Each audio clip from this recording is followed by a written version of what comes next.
کچھ چیزیں اور نوٹ کر لیجئے۔ احرام پہننے کے بعد احرام کی چادروں پر یا جسم پر خوشبو لگانا منع ہے۔ یعنی احرام میں اگر لا علمی یا بھول چوک سے کوئی غلطی ہو جائے، آپ نے خوشبو لگا لی یا آپ نے غلطی سے کچھ اور کر لیا، سلا ہوا کپڑا پہن لیا یا سر پر ٹوپی غلطی سے پہن لی یا جوتے ٹخنوں سے اوپر پہن لیے، لیکن غلطی سے یہ سب کچھ ہو گیا اور جیسے ہی پتہ چلا تو آپ نے، یعنی جیسے علم ہوا، آپ کو دھیان آپ کا گیا تو فوراً آپ نے اس عمل سے رک گئے، تو پھر کوئی فدیہ نہیں ہوتا، کوئی دم نہیں ہوتا۔ ہاں البتہ کسی شرعی عذر یا مجبوری کی وجہ سے، مثلاً سردی کی وجہ سے آپ نے سر ڈھانپ لیا یا سویٹر پہن لیا، تو یہ بھی ممنوعات میں سے ہے نا، آپ نے جو منع کام تھے ان میں سے کر لیا۔ گناہ تو نہیں ہوگا، ظاہر مجبوری ہے، لیکن فدیہ ادا کرنا جو ہے وہ ضروری ہے۔ اور فدیہ کیا ہے؟ ایک قربانی دی جائے یا 6 مسکینوں کو کھانا کھلایا جائے یا 3 دن کے روزے رکھے جائیں۔ اور 6 مسکینوں کا کھانا کیا ہوتا ہے؟ 3 سا یعنی 7.5 کلوگرام گندم یا اس کی برابر قیمت جو ہوتی ہے کسی ایک مسکین کو دے دی جائے یا 6 مسکینوں کو تقسیم کر دی جائے، دونوں طرح سے جائز ہے۔ اگلی حدیث ہے، محرم اگر فوت ہو جائے تب بھی اسے خوشبو نہیں لگانی چاہیے، جیسے کافور وغیرہ لگاتے ہیں نا، اور نہ ہی اس کا سر ڈھانپنا چاہیے۔ عن ابن عباس رضی اللہ عنہما ان رجلا کان مع النبی صلی اللہ علیہ وسلم فوقسته ناقته وهو محرم فبات فقال رسول الله صلی اللہ علیہ وسلم اغسلوه بماء وسدر وکفنوه في ثوبيه ولا تمسوه بطيب ولا تخمروا رأسه فإنه يبعث يوم القيامة ملبيا، رواه النسائی۔ حضرت عبداللہ بن عباس رضی اللہ عنہما سے روایت ہے کہ حجۃ الوداع کے موقع پر ایک آدمی حالت احرام میں نبی اکرم صلی اللہ علیہ وسلم کے ساتھ تھا۔ اس کی اونٹنی نے اسے گرا کر اس کی گردن توڑ دی اور وہ فوت ہو گیا۔ رسول اللہ صلی اللہ علیہ وسلم نے فرمایا، اسے پانی اور بیری کے پتوں سے غسل دو اور احرام کے دونوں کپڑوں میں اسے کفن دو، اسے خوشبو نہ لگاؤ، نہ ہی اس کا سر ڈھانپو، یہ قیامت کے دن تلبیہ کہتے ہوئے اٹھے گا۔ اسے نسائی نے روایت کیا ہے۔ محرم کو خوشبو کے استعمال سے روکنے کی شاید حکمت یہ ہے کہ وہ دنیا کی زینت اور اس کی لذتوں سے اور اس کی آسائشوں سے دور رہے اور اس کا سارا دھیان آخرت کی طرف رہے۔ اور حالت احرام میں خوشبو کا سونگھنا اور خوشبودار تیل کا استعمال کرنا جو ہے اسی وجہ سے جائز نہیں ہے۔ اگلی حدیث ہے، محرم نہ نکاح کر سکتا ہے، نہ کرا سکتا ہے، نہ ہی نکاح کا پیغام بھیج سکتا ہے۔ عن ابان ابن عثمان ابن عفان رضی اللہ عنہ یقول قال رسول اللہ صلی اللہ علیہ وسلم لا ينكح المحرم ولا ينكح ولا يخطب، رواہ مسلم۔ حضرت ابان رضی اللہ عنہ کہتے ہیں، میں نے حضرت عثمان رضی اللہ عنہ کو کہتے ہوئے سنا ہے کہ رسول اکرم صلی اللہ علیہ وسلم نے فرمایا، محرم نکاح کرے نہ کروائے اور نہ ہی نکاح کا پیغام بھیجے، اسے مسلم نے روایت کیا ہے۔ یہاں یہی کہا جا رہا ہے کہ محرم یعنی جس نے احرام پہنا ہوا ہے وہ نہ خود کسی عورت سے نکاح کرے حالت احرام میں اور نہ ولی اور وکیل بن کر کسی اور کا نکاح کرے۔ اگلی حدیث ہے، حالت احرام میں بال کاٹنا، سر منڈانا یا ناخن کاٹنا منع ہے۔ محرم کے لیے حرام ہے کہ وہ اپنے بدن کے کسی بھی حصے سے بلا عذر یعنی شرعی عذر کے بغیر بال مونڈے یا کاٹے یا اکھاڑے۔ سورۃ البقرہ کی آیت نمبر 196 میں بھی ہے، وَلَا تَحْلِقُوا رُؤُوسَكُمْ حَتَّى يَبْلُغَ الْهَدْيُ مَحِلَّهُ، اور اپنے سر نہ منڈواؤ جب تک کہ قربانی قربان گاہ تک نہ پہنچ جائے۔ یعنی محرم کے لیے سر منڈوانے کی نہیں کے بارے میں اللہ تعالیٰ کا یہ واضح حکم موجود ہے۔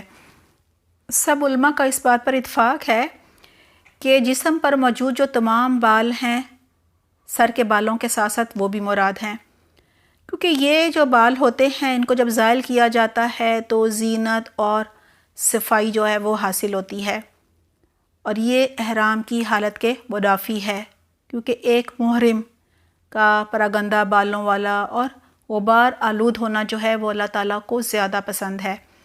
ہاں اگر محرم کی آنکھ میں بال اگائیں جنہیں پڑ بال کہا جاتا ہے تو انہیں اکھاڑ دینے سے کوئی فدیہ لازم نہیں آئے گا، وہ اکھاڑا جا سکتا ہے، کیونکہ بال جو ہے وہ اس کی یہ جگہ تو نہیں ہے کہ وہ آنکھوں میں اگ کر آئے نا، اور وہ تکلیف کے باعث بھی ہوتا ہے۔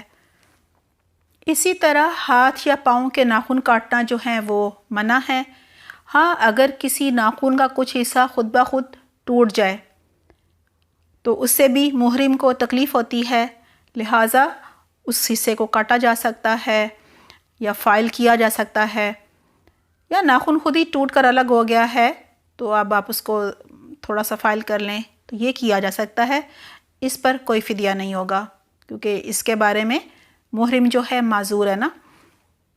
اگر کوئی شخص بیمار ہو یا اس کے سر میں کوئی تکلیف ہو پھر وہ سر منڈوا لے تو فدیے میں روزے رکھے یا صدقہ دے یا قربانی کرے، اس پر بات پہلے بھی ہو چکی ہے۔ حضرت کعب بن عجرہ رضی اللہ عنہ کا کہنا ہے کہ میرے سر میں جوئیں پڑنے کی وجہ سے تکلیف تھی، میں اسی حال میں رسول اللہ صلی اللہ علیہ وسلم کی خدمت میں پیش ہوا اور بتایا کہ دیکھیں جوئیں میرے چہرے پر گر رہی ہیں۔ آپ صلی اللہ علیہ وسلم نے فرمایا میں تو نہیں سمجھتا تھا کہ تمہیں اس قدر تکلیف ہوگی، تم بکری ذبح کرنے کی طاقت رکھتے ہو؟ میں نے کہا نہیں، تب یہ آیت نازل ہوئی فَفِدْيَةٌ مِّن صِيَامٍ أَوْ صَدَقَةٍ أَوْ نُسُكٍ، تو فدیے میں روزے رکھو یا صدقہ دے دو یا قربانی کرو۔ یہ آیت نازل ہوئی، آپ صلی اللہ علیہ وسلم نے فرمایا 3 روزے رکھو یا 6 مسکینوں کو کھانا کھلاؤ، ہر مسکین کو نصف سا کھانا دو، اور ایک روایت کے الفاظ یہ ہیں یا ایک بکری ذبح کرو۔ اگلی حدیث ہے محرم عورت کے لیے چہرے کا پردہ کرنا منع ہے، البتہ بوقت ضرورت چہرے کو چھپانے کے لیے عورت چادر یا اوڑھنی وغیرہ استعمال کر سکتی ہے، اگر اوڑھنی چہرے کو چھوئے تو کوئی حرج نہیں۔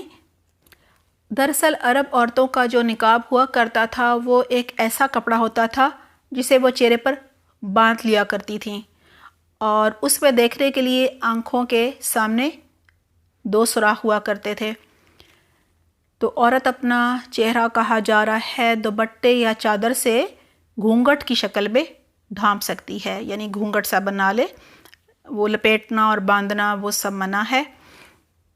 اگلی حدیث ہے محرم عورت کے لیے دستانے پہننا منع ہے۔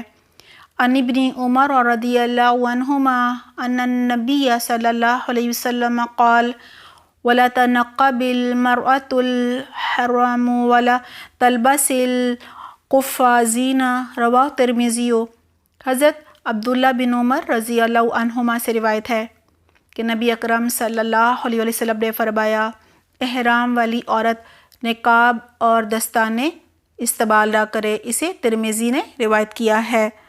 امام ابن قیم رحمہ اللہ فرماتے ہیں کہ عورت کو نقاب اور دستانے پہننے سے جو منع کیا گیا ہے یہ دلیل ہے کہ عورت کا چہرہ مرد کے بدن کی طرح ہے، سر کی طرح نہیں، لہٰذا عورت کے لیے چہرے کی مقدار کا خصوصی کپڑا استعمال کرنا ناجائز ہے، جیسے نقاب یا برقع وغیرہ، لیکن اس کا یہ مطلب بھی ہرگز نہیں کہ وہ چادر وغیرہ سے بھی چہرہ نہ ڈھانپے، اور یہی رائے درست ہے۔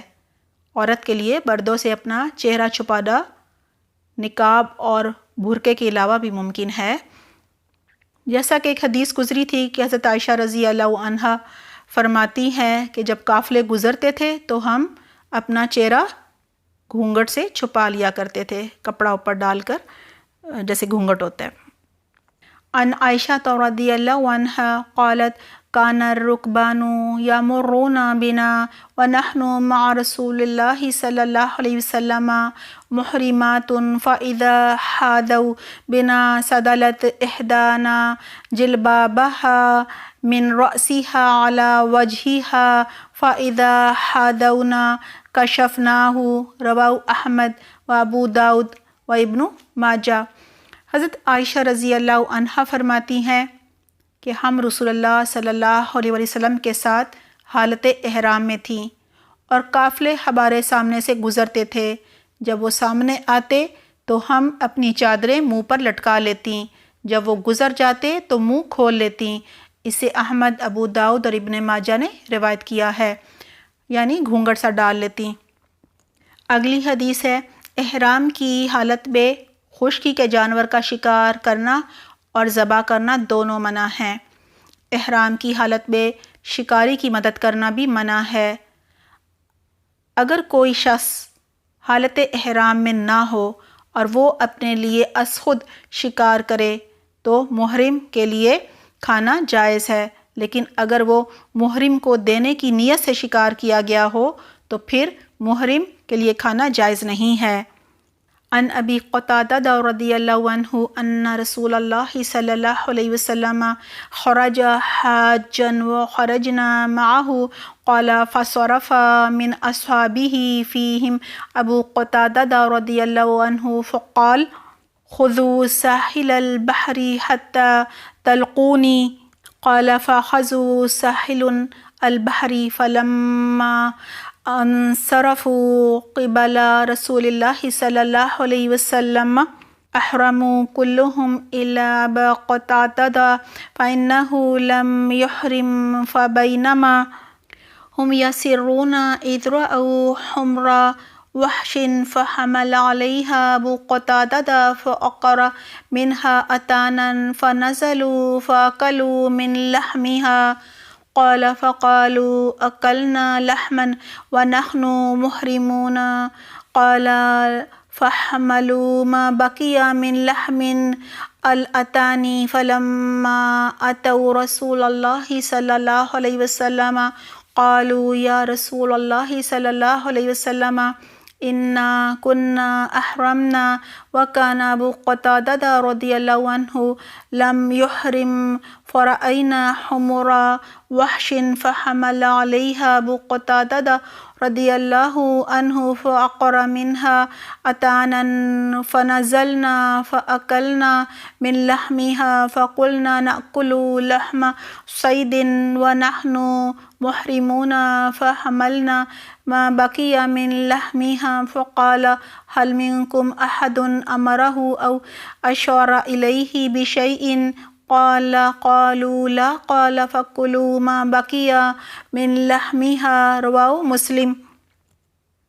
حضرت ابو قتادہ رضی اللہ عنہ کہتے ہیں کہ نبی اکرم صلی اللہ علیہ وسلم مدینے سے حج کے لیے نکلے اور ہم بھی آپ صلی اللہ علیہ وسلم کے ساتھ نکلے۔ حضرت ابو قتادہ رضی اللہ عنہ نے کہا کہ آپ صلی اللہ علیہ وسلم نے اور راہ لی اور اپنے صحابہ رضی اللہ عنہم میں سے بعض کو فرمایا تم ساحل سمندر کی راہ لو حتیٰ کہ مجھ سے آ ملو۔ انہی میں حضرت ابو قتادہ رضی اللہ عنہ بھی تھے۔ ان لوگوں نے ساحل بحر کی راہ لی۔ پھر جب وہ رسول اللہ صلی اللہ علیہ وسلم کے پاس پہنچے تو انہوں نے احرام باندھ لیے سوائے حضرت ابو قتادہ رضی اللہ عنہ کے۔ انہوں نے احرام نہیں باندھا تھا اور وہ چلے جا رہے تھے کہ انہوں نے راستے میں وحشی گدھوں کو دیکھا، یعنی نیل گائے کو۔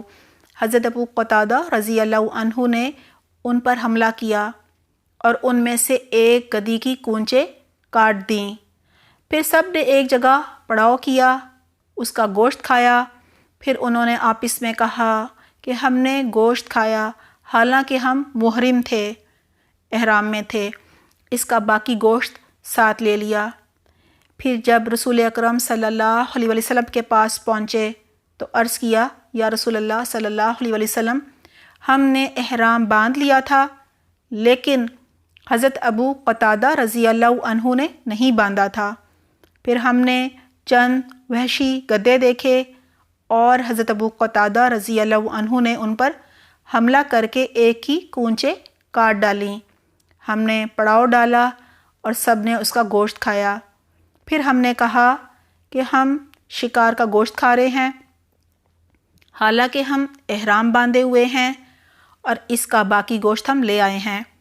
آپ صلی اللہ علیہ وسلم نے فرمایا، کسی نے تم میں سے اسے حکم تو نہیں دیا تھا، اشارہ تو نہیں کیا تھا، یعنی شکار تو نہیں دکھایا تھا کہ وہ دیکھو شکار جا رہا ہے، نشاندہی تو نہیں کی تھی؟ تو انہوں نے عرض کیا نہیں۔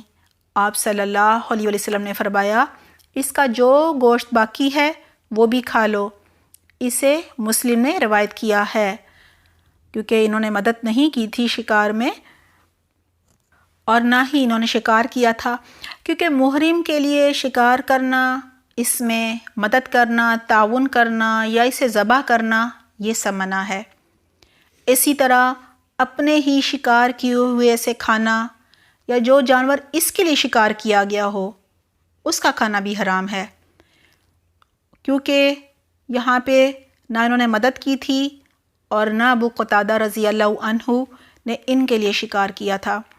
یہی وجہ ہے کہ ان کے لیے یہ حرام نہیں تھا۔ اسی طرح جو گھریلو جانور ہوتے ہیں، گھر میں لوگ پالتے ہیں، مرغی، بکری، گائے وغیرہ، ان کا ذبح کرنا بھی حرام نہیں ہے، کیونکہ یہ شکار کرنے کے جانور نہیں ہیں۔